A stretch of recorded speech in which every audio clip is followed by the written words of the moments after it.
Welcome back from the warp, you beautiful bastards. Let's get into today's video. Well, ladies and gentlemen, last and final day here in Japan, and then we'll be on our way. Yesterday I didn't get to reading anything while in Osaka. On the train it was really busy, the Shinkansen, so they don't really like talking or being loud on their cell phones. So I just sat there and actually had a conversation with a couple of Japanese people. One of them was from Australia, but from Japan. They kind of are traveling around. They're in Malaysia doing university. And then the other one was their friend.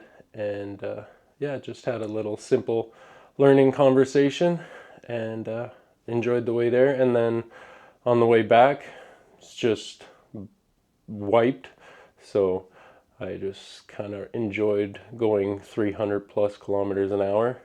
And But in today's video, we'll walk around a bit and then I'll see if I can find a place and read another chapter. If not, I'll just read it outside of the hotel later on today. See you guys in the warp. Well, as you can see, I'm in the hotel room. You guys just get a reflection. I wonder if I could get rid of that somehow. Give me 2 seconds.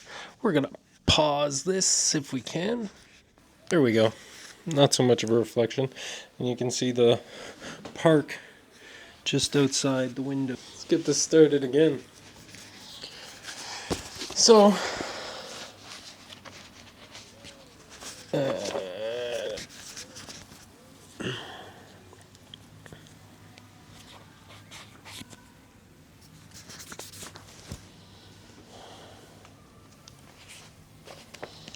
Chapter 17. Daific Sump Salamis Hive, Samnium Province Regium.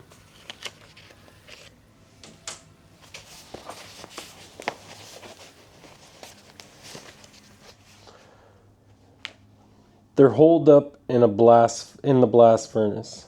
Sergeant Vullard handed a pair of magnoculars to Captain Karpova. Impolite, if you ask me. They should have the decency to come out where we can shoot them. They were deep in the bowels of Salamis Underhive.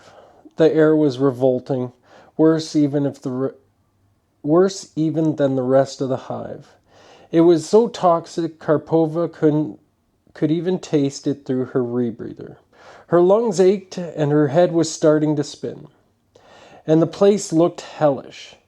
If there had ever been any logic to the surrounding architecture, it was long gone. It looked like a drunk god had hurled manufactories together, then stamped on them, forming a slurry of acid, excrement, slag, and liquid metal. Karpova's lip curled in distaste. She had been born in a hellhole like this, and it brought back unpleasant memories. Memories of powerlessness and fear. She drove them down. She wasn't some vermin anymore. She had harnessed her anger and used it to carve a career. And that career was not going to end here, knee-deep in effluence and chem slop. There were 12 squad positioned around her in the filth, and none of them were visible. They all had the sense to hunker down and wait for her signal. Sergeant Vullard, however, was standing proudly with one filth-splattered boot resting on an outlet pipe and a cane tucked under one arm, and his hands clasped behind his back. The gentleman we fished from the tar pit suggested that they might be more of a religious cult than the common or garden gangers. And they do not appear to have involved with any of the separatist factions. They have given themselves a fanciful moniker, Brotherhood of the Bloody Dawn, or something equally cheerful. The informant was under the impression they had been operating for a long time, before all the recent unpleasantness with the... Someone fired a last weapon from inside the blast furnace. The shot narrowly missed Vullard's head, and he had to pause as shrapnel rained down on him. Then he continued as if nothing had happened. Religious types are so tedious, though, aren't they? He raised a warning hand. Heretics? I mean, obviously, you know how devout I am, Captain. In fact, there's many time that Karpova was no longer listening. She had developed a useful ability to block out the most of what he said and only tune back in when he said something relevant. She liked him, but his toughness thought process were entirely verbal. She scanned the blast furnace through monoculars, adjusting the magnification and zooming in on the location that the shot had seemed to come from. There was no one visible. She could not entirely blame them. Perhaps the hive scum down here didn't recognize the Cadian gate sigil on her troops' shoulder pads, but they would have recognized the skill with which they slaughtered underhivers. They must have been able to see the Emperor's judgment was about to be meted out. Ensure this is done cleanly. I don't care if they are separatists, zealots, or petty criminals. I want them dealt with quickly. She adjusted the monoculars and zoomed out, taking in the whole of the blast furnace. It looked like the base of the crane or a derrick, but constructed on a huge scale. A tower of girders and support struts that stretched up into the smog and looked like it could be toppled with a good shove.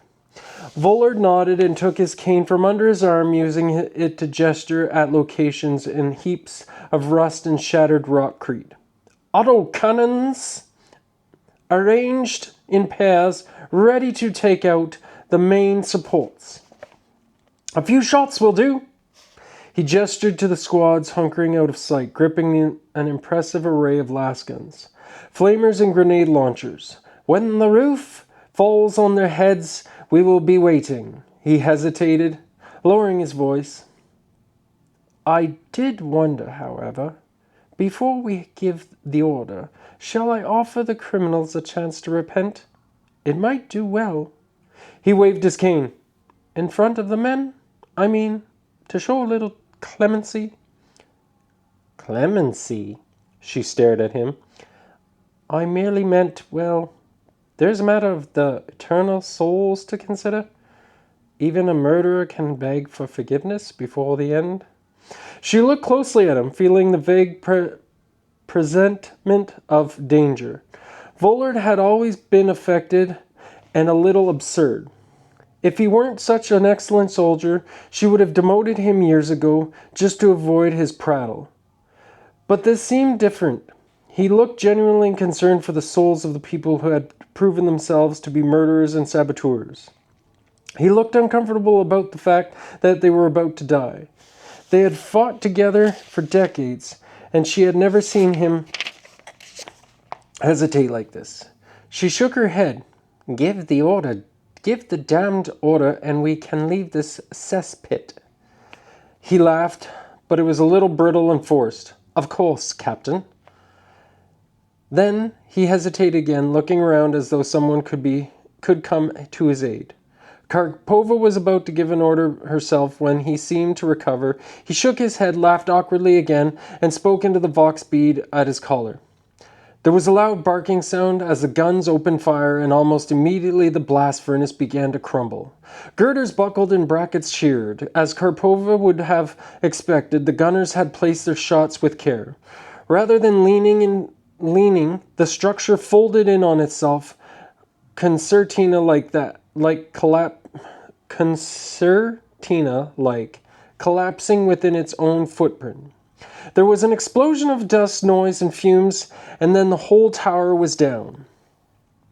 The initial collapse was followed by a wave of subsidence as slag and rubble flooded down from the surrounding storage silos.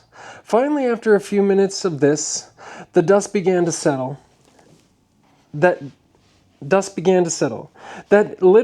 did little to illuminate the scene. However, The underhive's miasma of chem fog and promethium fumes still hung heavy in the air, and the only illumination came from an arc light blinking somewhere in the distance, creating the illusion of silent lightning. "Ladies and gentlemen," said Sergeant Villard, addressing the squads across the Vox network, "the ship has sunk. The rats will shortly disembark."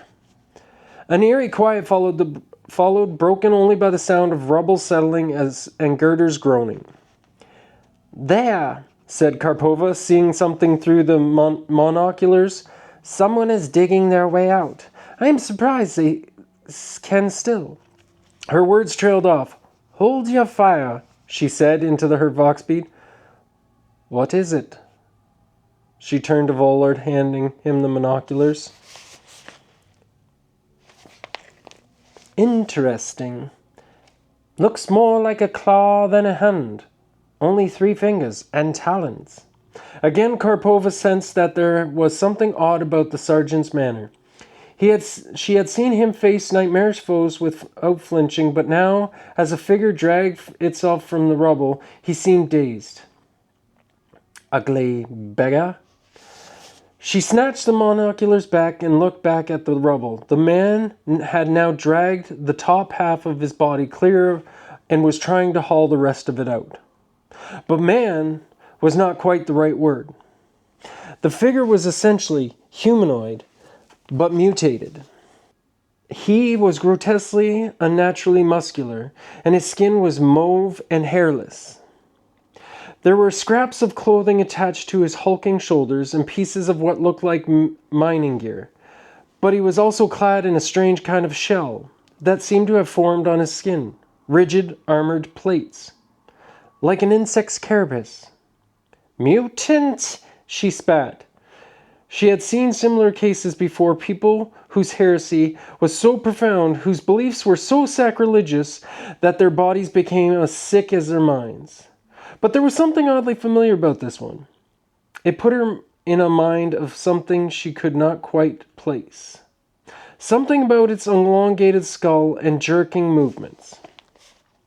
She was so engrossed in trying to work out why the mutant seemed familiar that it took her a moment to notice that Vollard had stepped down from the pipe, leant back against the wall. "What's the matter, man?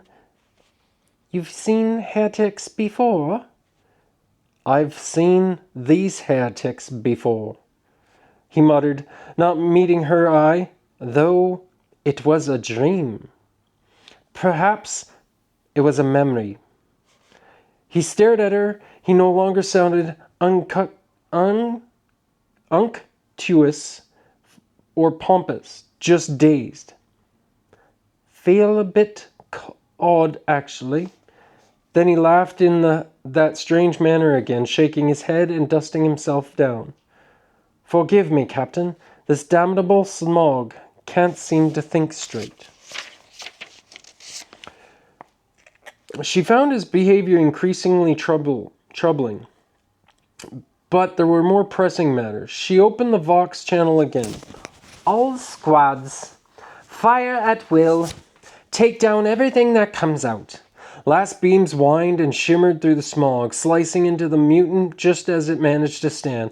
Large sections of its body were cut away, but it lurched forwards, oblivious, picking up a metal pole as it stumbled across the debris. It howled as it ran, and the sound was a strangled mixture of human and bestial.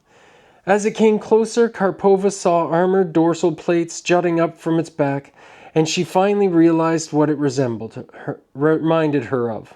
"Tyranids!" she muttered, as the second fusillade sliced into the mutant, finally stopping it in its tracks. The creature toppled backward, spilling blood and organs just as the pipe behind it spewed a tide of fast-moving shapes. "All squads, fire at will!" she repeated, drawing her own last pistol and standing up to take aim. Last beams flashed from dozens of directions, cutting into mutants.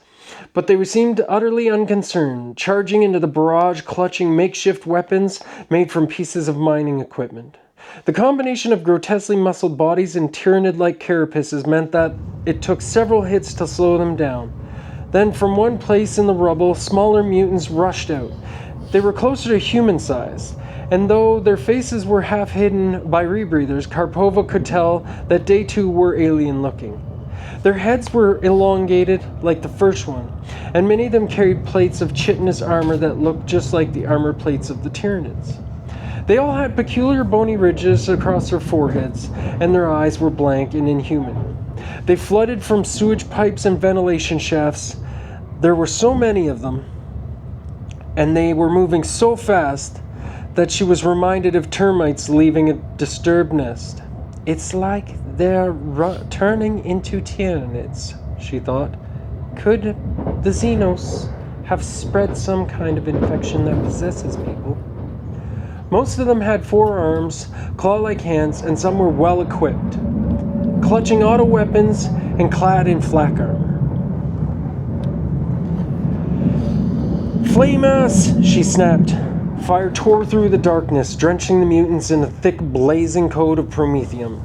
To Karpova's annoyance, even this seemed insufficient to slow down the brutish-looking vanguard of creatures.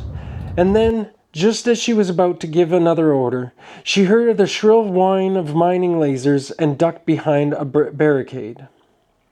The structures around her detonated, hurling lumps of glowing metal through the air as she hunkered down. She heard howls of alarm and pain and the crash of falling buildings. "Squads 12 to 19, she barked into the Vox, raising her voice over the din. "Return fire!" Replies crackled in her ear, confirming that the order had been heard. She killed the channel and stood up, taking aim as she climbed over the barricade, a grim smile forming on her face. This was turning into a fight worth having. Shots rained down on the mutants from every direction. The barrage was so intense that it lit up the smog, turning it into a dazzling white shroud. "All the squads advance!" she said, firing her pistol as she strode across the rubble and smoking bodies. A mutant lunged at her. She had a fraction of a second to register how grotesque it was. Its head was misshapen, and its eyes showed no hint of emotion or humanity. She lashed out with her saber, decapitating it, then fired into the headless corpse just to be sure. "Show no quarter," she said, marching on, slashing and firing as she advanced. Her squad surged forwards around her, congregating on the outlet pipe that the mutants had crawled from. By the time she reached the pipe, the sounds of combat were fading. She felt a flicker of disappointment. There were just a few scattered bursts of last fire, and the squads finished off the last few survivors.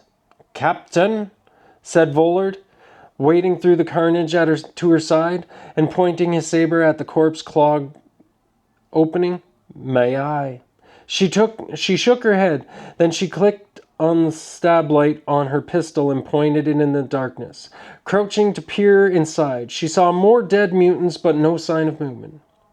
"Trooper Browen," she said, looking back at the squads lining up behind her. "Any readings on this pipe?" A trooper broke ranks, clutching a handheld device and tapping at it. "Nothing, Captain. No movement or life signs." She nodded, prodded some of the corpses with the tip of her saber, then headed into the pipes, stooping low as she climbed over the corpses. "Let's see what they were so keen to defend, Browron.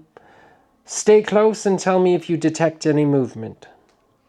Her light switched back and forth, glinting on the liquid waste that gurgled around her boots. Fat, oily rats scampered at her approach, but there were no signs of other life. They threw everything at us," she muttered, "to protect an old drain." She sniffed and grimaced. "A drain that smells like something died in it?" There was a sweet, greasy stink on the air that lined her throat and made her want to gag. She heard the clatter of weapons and flak armor as her troopers followed her into the darkness. Then after a few minutes she saw the light up ahead. Rather than the harsh light of the lumen, it was a warm, shifting glow of a fire.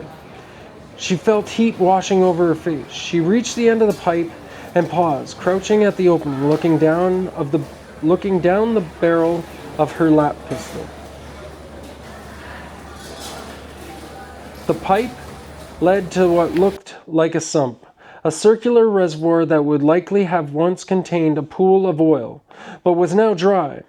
There was a broken pump at the center of the chamber. That was where the light was coming from. "Throne," she muttered. "Throne," she muttered, dropping down into the chamber and staring at the pump. "What is this?" There was a fire burning on the top of the pump. Someone had piled human remains on it and set them alight. Heads and limbs stacked in a pile and pouring black smoke into the air. Were they cooking people?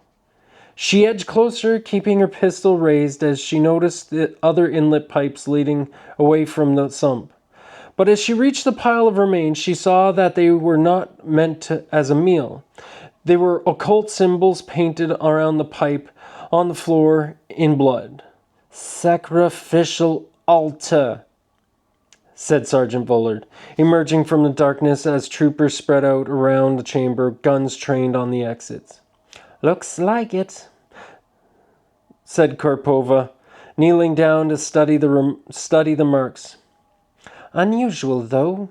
She had encountered cultists in many different war zones. And there was always an element of consistency to their madness.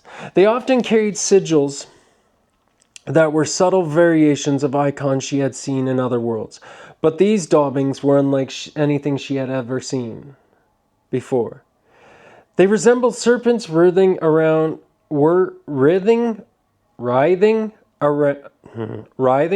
the head of a Xenos predator, with three blade-like tusks rising up from its head. "Looks like a tyrannid," she said, shining her stab light on the grotesque image. "These people were praying to Xenos." As she studied the shrine, she had a sudden sense that something awful was about to happen. She tried to dismiss it, but the feeling grew. An ominous building threat that made her look back over her shoulder. Vollard was standing right behind her. He looked terrible. All the color had drained from his face, and he looked like he was about to be sick. She stared at him. "You've seen worse than this?" He shook his head, frowning. "Forgive me, Captain. I fear I might not be. I'm not myself." "Not yourself?" She stood and gripped him by the arm, nodding to the troopers that were crowding into the sump. "Show some damned backbone." I've seen this before," he said, pointing his sword at the Xenos face. "I've seen it in my dreams." He laughed oddly. "Captain, I think my mind has gone." "Forgive me, Captain," said a nearby trooper, nodding at the swirls of paint. "I've seen this too. I think it's called the Harbinger.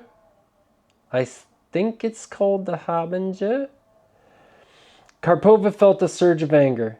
It took her a moment to identify the reason. Then it clicked. The face on the floor was familiar to her too. She had been trying to suppress the truth, but the word Harbinger had dragged it into the light. What was happening to her? She considered admitting that she understood that what Vollard was saying. Then she realized that the surrounding troopers were all staring at this painting with fear in their eyes. The sense of foreboding rose to such a level that she felt like sprinting back up the waste pipe. "It's all this polluted air," she said calmly. "It's clouding our thoughts. This place is toxic. We've spent too long down here. She looked back at the charred body parts and disgusting sigils. How had she come to this? Decades of training and service, and here she was, crawling through drains with a head full of maddening images. All she had ever wanted was to prove what she was capable of, and now, in this fetid pit, she felt like she was drowning. "Burn it," she spat. "Burn it," she spat, turning to go. "Burn it all." Well, ladies and gentlemen, there you have it. I'm a little bit of a shadow right now. Let's modify this a bit. Yeah-da-da-da. There we go. That's better. Anyways, that's been it for here in Tokyo with a bit of a mini nerd or a model kit builder nerd. Hope you guys enjoyed the simple little videos of me walking around Tokyo and Osaka to just give you guys a view on how this city, well, cities, because Tokyo and Osaka are totally different ones, but just give you a little bit of a view of the culture and what it looks like here. If you guys want me to do a full in-depth video of my tour travel, just leave a comment down below and I'll try and put one together and let you guys know how to do it. If you want any tips and tricks, just comment down below. Let me know. I'm definitely going to come back here because this place, I haven't even scratched a street in this area. Like, there's still Kyoto, there's still Hakone, there's still, like, there's so many more places that you can just delve into and check out. It's insane. But yeah, hope you guys enjoyed. If you don't mind checking out one of the other videos that I've made in regards to the chapter of Leviathan book, I'll put chapter 1 or whichever one shows up in your best suited feed. But yeah, see you guys in the warp. Cheers. Oh yeah, I forgot. If I come back, go into Odaiba. Gundam. Just saying. Cheers.